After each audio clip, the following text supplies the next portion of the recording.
matapos sorpresahin ng BADA o Voluntary Anti-Doping Association si two-weight undisputed world champion Terence Bud Crawford para sa isang random drug testing. Lumabas na po ang resulta ng kanyang drug test at negatibo nga po ang naging resulta.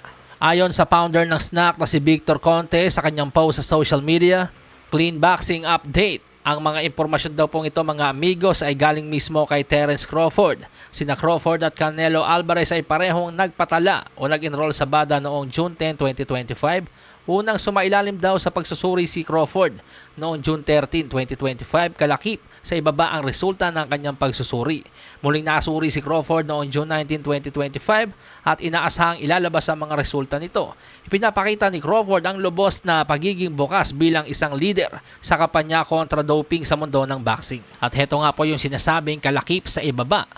Dito po makikita natin na ayun po, negative si Terence Bud Crawford sa ipinagbabawal na sangkap o performance-enhancing drugs. Kamakailan matatanda ang sinorpresa rin ng BADA itong si Manny Pacquiao para sa isang random drug testing at negatibo rin po ang naging resulta ng naging pagsusuri kay Pacman. Samantala sa iba pang balita, former IBF World Super Lightweight Champion Liam Paro, impresibo sa kanyang naging comeback fight kontra kay Jonathan Navarro. Si Paro na may kartadang 26 wins, 1 loss with 16 knockouts ay ang boksingerong umagaw ng titulo noon ng boogeyman ng Super Lightweight na si Subriel Matias. At pagkatapos naagaw nga po ni Richardson Hitchens ang titulo kay Paro. Kaya naman bumabalik ngayon si Paro upang mapalaban muli sa world title. Sa nagisagupaan ni na Jonathan Navarro at Liam Paro, napabagsak nga po ni Paro itong si Navarro.